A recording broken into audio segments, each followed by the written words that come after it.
Салам алейкум, хурматлы ватанихлияр. Алата хаптеда чи район из Москвада кое алиматана, чнаки абрахулас ханишта.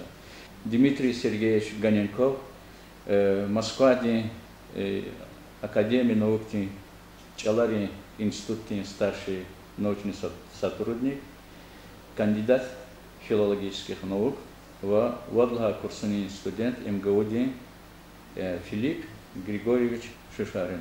Абур Чи, студия Дизмахмакана. Мы вас приветствуем. Салам алейкум. Алейкум салам. Хурматлы маччар и алим студент это не ама язва и института Вачи Илимри работник, младший научный сотрудник. Ам чи чаларал давосна ди чаларал машгул инсанаре. Сейчас хабруга и чеб атуни мурадрика ва чпи глепун ва палактика акавон талапы. Дорогие друзья, дорогие гости, мы еще раз вас приветствуем и хотелось бы услышать ваше мнение, как вас, во-первых, приняли у нас. Давайте начнем с этого. Ага. Ну, давайте, да, действительно, стоит начать с того, как нас приняли. Ну, тут одно слово сказать. Хорошо приняли. Значит, поездку организовал нам Нариман Шамсудинович, глава района. То есть через общих знакомых связались мы с главой района и вот сказали, попросили, что вот есть у нас такая задача приехать в Касумкент и заняться своей работой исследовательской. Ну вот Нариман Шамсудинович откликнулся, сразу спросил, когда мы приедем, вот, что нам нужно. Ну и вот в начале этой недели мы приехали в Касумкент, встретились с главой, поговорили. Он тоже специалист по филологии, долгое время преподавал в ДГУ, поэтому он понимает, наш коллега, можно сказать. И сейчас занимается. Ну, он сказал, что сейчас он уже отошел немножко. Ну, так, я да. думаю, может быть, он скромничает. Вот, но, по крайней мере, он понимает, зачем мы приехали, что нам нужно. И поэтому вот, я думаю, что с этим связано тем, что помощь оказывается та, какая нужна. Дмитрий, вы не первый год знаком с Дагестаном, с Кавказом. Вот, в предварительной беседе ты сказал, где-то больше 10 раз ты был у нас в Дагестане. Филипп первый раз приехал. Твои впечатления о нашем горном крае? Я на самом деле очень приятно удивил меня Дагестан. Вот, и природа красивая, и принимают совершенно, вот, где Россия поедет, вот по России нигде так не принимают. Вот, и местность очень хорошая, и люди мне очень понравились. Вот, надеюсь, что не последний раз. Да, это, Дмитрий, теперь о цели вашего приезда. Конкретно чем вот, ты занимаешься? Хорошо, но, может быть, если можно, я чуть издалека начну, Давайте. Потом уже подойду более конкретно. Я просто сначала обрисую так, в целом, в чем состоит наша деятельность лингвистов, исследователей, чтобы было больше понятно. Значит, ну вот я сам закончил МГУ, филологический факультет, отделение теоретической и прикладной лингвистики. И это такое отделение, такое место в МГУ, где уже с конца 60-х годов начали проводиться исследования именно по дагестанским языкам. То есть значит, наш заведующий кафедрой, ныне, к сожалению, покойный Александр Евгеньевич Кибрик, довольно известная такая фигура и крупная в российском и мировом кавказоведении. Вот он в конце 60-х годов значит, вот придумал такую идею, что для того, чтобы студенты... Целью обучения является не просто учить языки, там, не практическое овладение языками, а понимание того, как устроен язык, да, по каким законам функционирует, какие есть, что возможно в языке и что невозможно. То есть это скорее теоретическая, мы занимаемся теоретической лингвистикой. И вот, соответственно, программа построена таким образом, чтобы студентам давать знания о теории языка. И вот в конце 60-х годов появилась идея, что для того, чтобы эти знания, значит, применять как-то на практике, студенты, в основном, ну, в конце 60-х это были в основном русские только, да, то есть вот Москва, вообще со всех регионов, ну, люди, надо поехать куда-то, где говорят на другом языке, которого эти студенты вообще не знают, и который при этом не похож на другие языки, на более привычные языки по своей структуре. То есть, конечно, если мы знаем немецкий, то голландский, он другой, мы его не будем понимать, но мы довольно быстро поймем сходство и различия. А дагестанские языки, они очень сильно отличаются от европейских языков, от русского, от английского, от других. И вот появилась идея, что студентов надо, так, вид практики, значит, надо ездить в экспедиции лингвистические. И вот с конца 60-х годов это было устроено так, что вот едет группа, несколько преподавателей, 2-3 человека, и группа студентов. И вот под руководством преподавателей эти студенты, привыкают к звукам, которых нету, да, вот эти все звуки. Непривычным звукам. Вот эти, то, что в дагестанских языках распространено, но нет в русском. И вот, значит, под руководством каким-то законы грамматики изучают, при том, что люди, с которыми они общаются, это же люди, не имеющие представления о лингвистике. Да.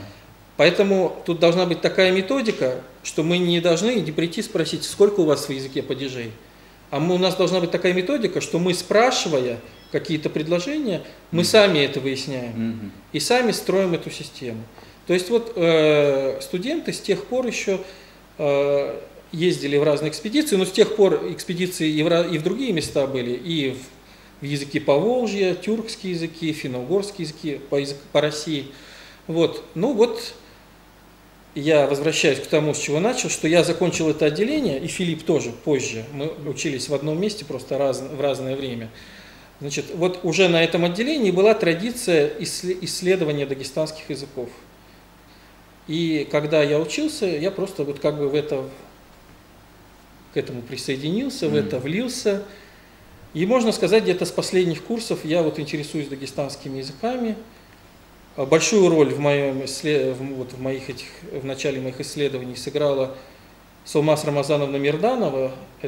Она в то время-то вначале работала в ДГУ на филологическом факультете, потом она переехала в Москву, и вот с тех пор она тоже работает в Институте языкознания, и мы вместе, она носитель агульского языка, и с тех пор вот мы вместе начали заниматься совместное исследование агульского языка. То есть наша цель в данном, значит, вообще вот сейчас мы ведем научную работу.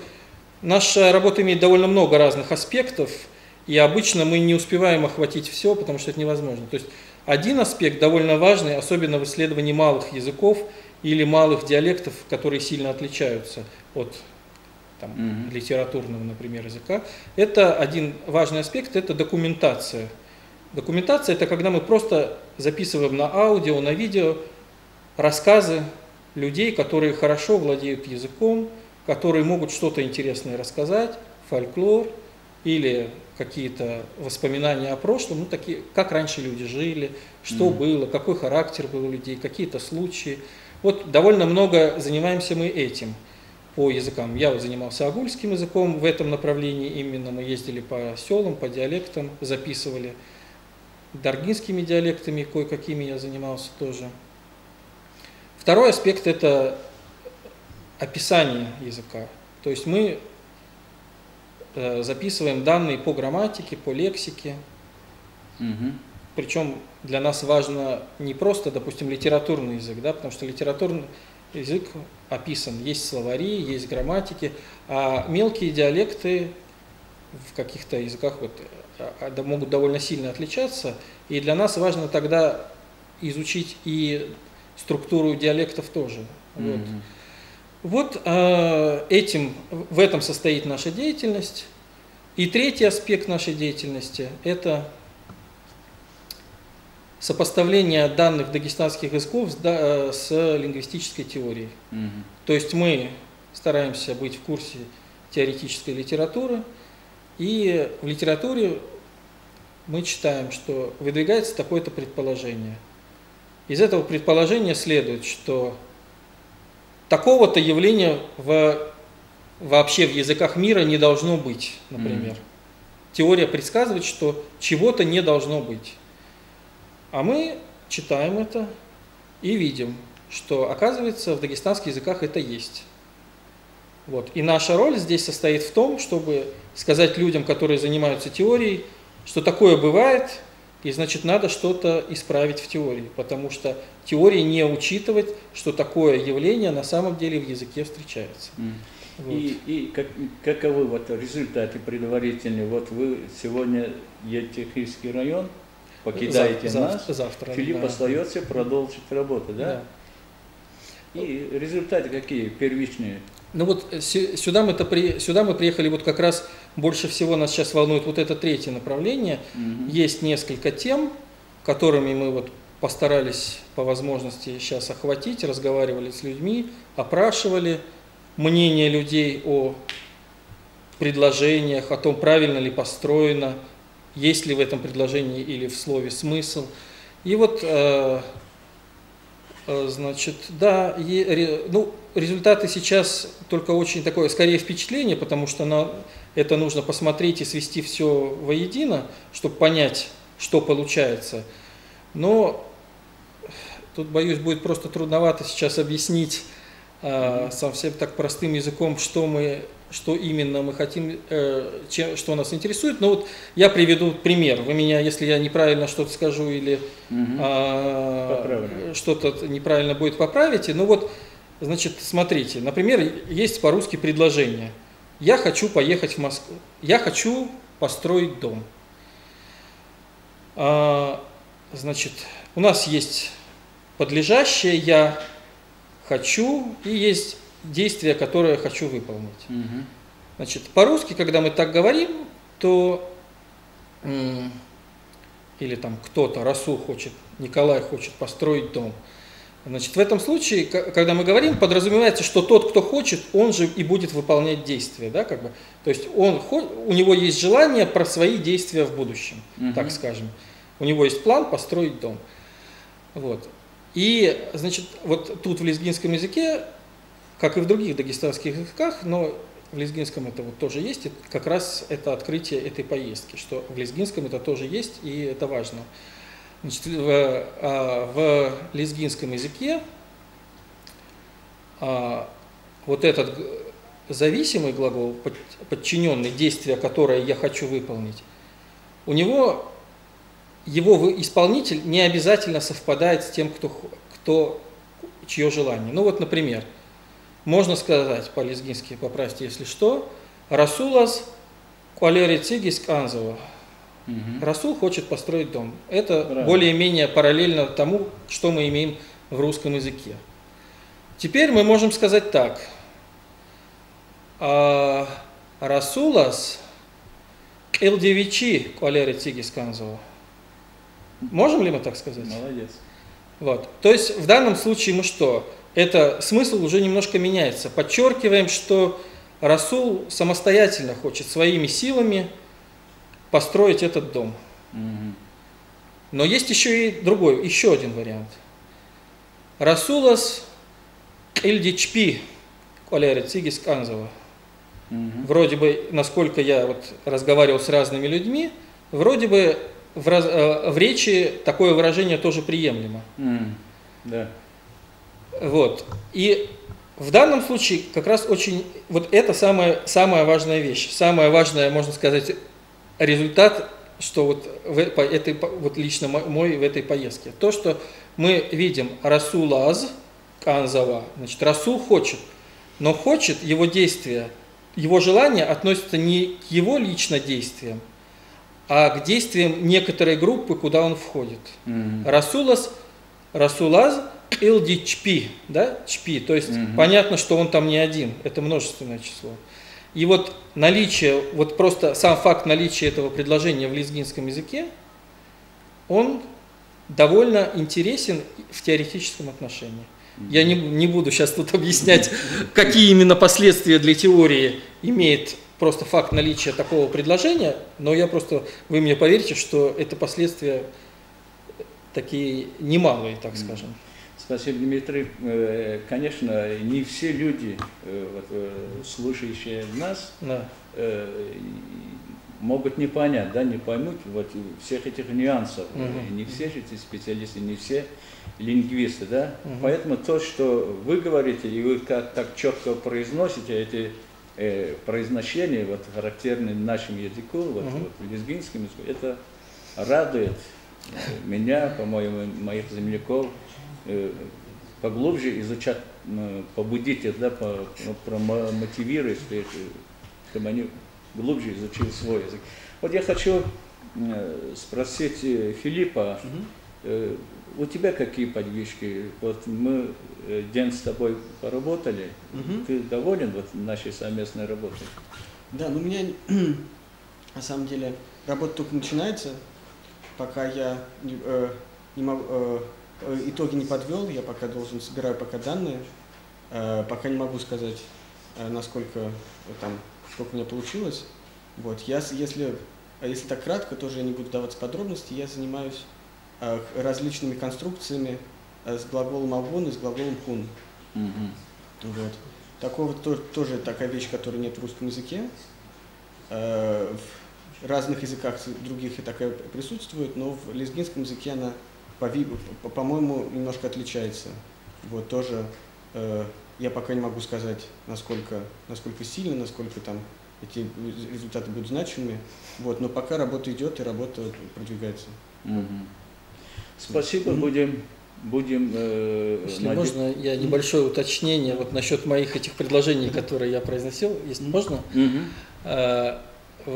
Я понимаю, вот вы сказали, что, может быть, не все согласятся. Я не знаю, значит, мое впечатление такое, что если человек просто в первый раз вот ему спрашивают, то первая реакция, что, скорее так как-то не очень или не получается, нет смысла в этом предложении.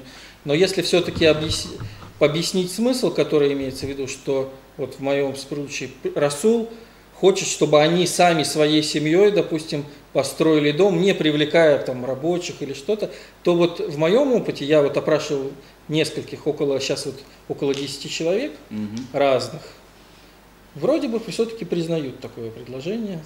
Так что я надеюсь, что все-таки здесь мы на правильном пути, так скажем, что мы не ошибаемся, и это не отдельная случайная какая-то ошибка какого-то человека, который нам дает информацию, все-таки эта вещь вроде бы устойчивая. Так что вот. Спасибо. Мы надеемся, что вы достигнете, решите свои поставленные задачи. Мы надеемся на плодотворное сотрудничество, что вы останетесь довольны вот этой работой. И напоследок хотелось бы, чтобы вы попрощались с нашим зрителем на лезгинском языке. Я сказать могу. Спасибо вам за беседу, Чуксаул, за этот разговор. Я надеюсь, те, кто нас услышат, не будут нас ругать сильно, а при случае, наоборот, помогут. Вот. Я тоже, кроме Чуксаул, особо не знаю. Вот. Это достаточно. Да. Спасибо, друзья. Мы рады вашему приезду, нашему знакомству. И примерно тамашчия, кенечи субячия, Москва да Академии наук да Чалари институт да Чаларчика институте Алимар Дмитрий Ганенко в Филипп Шишаринтер, Абур Чазартанова, Чинабру Чосоволоза. Спасибо. Спасибо.